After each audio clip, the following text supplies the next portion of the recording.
CBSE আমাদের 2024-25 জন্য তাদের অ্যাকাউন্টেন্সির সিলেবাস পাবলিশ করে দিয়েছে। আমাদের এই ক্লাস 12 অ্যাকাউন্টেন্সিতে টোটাল 100 মার্কসের এক্সাম, তার মধ্যে 80 থিওরি থাকবে আর 20 প্রজেক্ট থাকবে। আমাদের যেটা আলোচনার বিষয় সেটা হচ্ছে 80 মার্কসের জন্য। 80 মার্কসের যেটা থাকবে সেখানে আমাদের ইউনিটগুলোকে টোটাল 3টে পার্টে ভাগ করে দেওয়া হয়েছে, পার্ট এ, পার্ট বি আর পার্ট সি। টোটাল যে 100 মার্কসের থাকবে সেটাকে আমরা পার্ট এ, পার্ট বি আর পার্ট সি তে ডিভাইড করে দেওয়া হয়েছে। পার্টের মধ্যে থাকছে accounting for partnership firms and companies, যেখানে দুটো ইউনিট থাকছে, unit 1 accounting for partnership firms, unit 2 accounting for companies. এই ইউনিট 1 এর টোটাল ওয়েটেজ থাকবে 36 মার্কসের, অনেক বড় চ্যাপ্টার। এর মধ্যে আমাদের টোটাল প্রায় 7টা চ্যাপ্টার আমাদের পড়তে হবে এই পার্টনারশিপের মধ্যে। ইউনিট 2 যার ওয়েটেজ থাকবে 24 মার্কসের, আমাদের মোটামুটি দুটো চ্যাপ্টার এই ইউনিটে পড়তে হবে। Part B financial statement analysis, এখানে আমাদের এই পার্ট বি তে আমাদের অ্যাপ্রক্স 5টা চ্যাপ্টার পড়তে হবে। Unit 3 analysis of financial statement analysis, financial statement, যেটার ওয়েটেজ থাকবে 12 মার্কসের 12। ইউনিট 4 ক্যাশ ফ্লো স্টেটমেন্ট, যার ওয়েটেজ থাকবে 8 মার্কসের। আর পার্ট সি তো প্রজেক্ট ওয়ার্ক, যেটা 20 মার্কস থাকবে। এটা তো আমাদের আলোচনার বিষয় নয়, এটা স্কুল তোমাদের গাইড করে দেবে, স্কুলের টিচার তোমাদের গাইড করে দেবে কিভাবে করতে হবে, কারণ বিভিন্ন স্টুডেন্টের প্রজেক্ট বিভিন্ন রকমের দেওয়া হয়। পার্ট এর মধ্যে আমরা পার্টনারশিপ সম্পর্কে পড়ব। সেখানে আমরা কি কি পড়ব? প্রফিট শেয়ারিং রেশিও চেঞ্জ পড়ব, পার্টনারের অ্যাডমিশন পড়ব, রিটায়ারমেন্ট পড়ব, ডিসলিউশন পড়ব পার্টনারশিপের। অ্যাকাউন্টিং ফর কোম্পানিজ এর মধ্যে কি পড়ব? শেয়ার ক্যাপিটাল পড়ব এবং ডিবেঞ্চার পড়ব, অ্যাকাউন্টিং ফর ডিবেঞ্চার।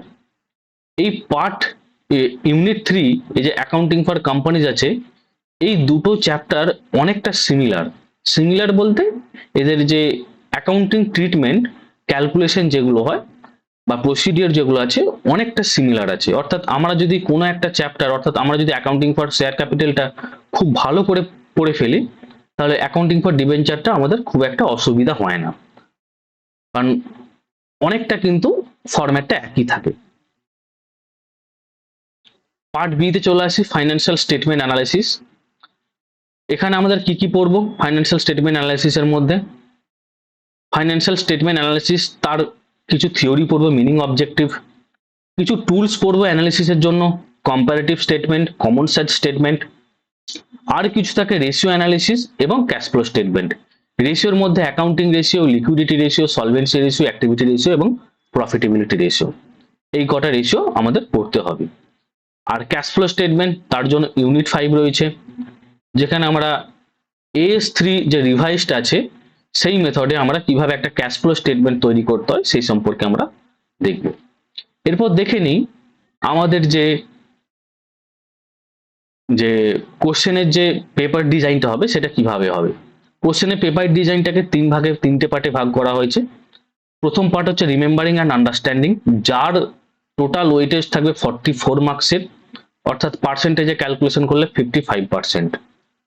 অ্যাপ্লাইং এ থাকবে 19 মার্কসের, আর অ্যানালাইজিং, ইভ্যালুয়েটিং অ্যান্ড ক্রিয়েটিং এ থাকবে 17 মার্কসের।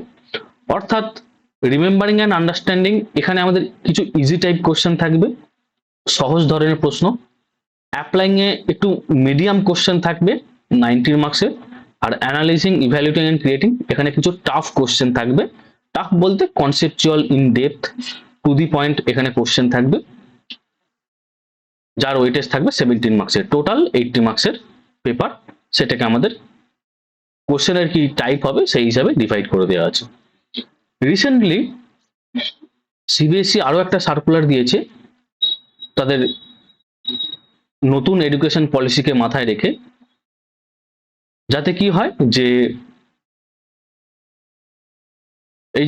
এই যে এখানে দেওয়া আছে, the board in accordance with national education policy 2020 has taken multiple steps toward implementation of competency of based education in schools। অর্থাৎ এখন সিবিএসসি চাইছে কি স্কুলগুলোতে, বা সিবিএসসি চাইছে তাদের স্টুডেন্টরা যেন তাদের কম্পিটেন্সিকে যেন ইনক্রিজ করতে পারে। কম্পিটেন্সি বেসড এডুকেশন তারা নিয়ে আসতে চাইছে নতুন এডুকেশন পলিসিকে মাথায় রেখে। যেখানে কি হবে যে স্টুডেন্টদের কি হবে যে একটা ক্রিয়েটিভিটি তৈরি হবে, ক্রিটিক্যাল অ্যান্ড সিস্টেম থিঙ্কিং এবং ক্যাপাসিটি যাদের মধ্যে তৈরি হবে। মানে সিবিএসসি চাইছে স্টুডেন্টরা যেন শুধুমাত্র মুখস্থ না করে এক্সাম হলে যায়, তারা যেন তাদের মধ্যে কিছু একটা এবিলিটি থাকে, ক্রিয়েটিভিটি থাকে, ক্রিটিক্যাল থিঙ্কিং করার যেন এবিলিটি থাকে। সেই হিসাবে কি চেঞ্জেস এসছে দেখা যাক।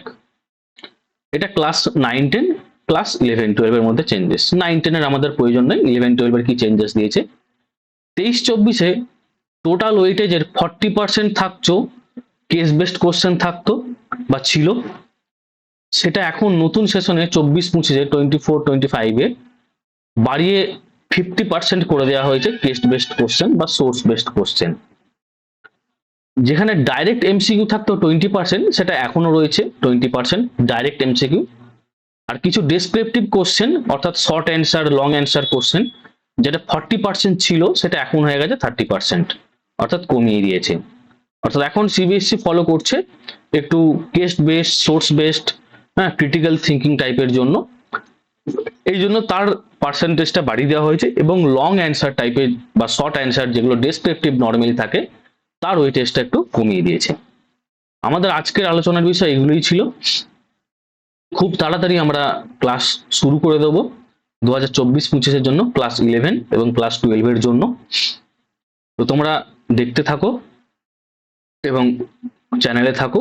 তোমরা তাহলে তোমাদের এই 24-25 সেশনের জন্য তোমরা তোমাদের সমস্ত রকম যে সিলেবাস রয়েছে সেটা আমরা এখান থেকেই কমপ্লিট করে দেবো। আজকের ক্লাস এখানেই শেষ, পরের ক্লাসে আবার দেখা হবে তোমাদের সাথে।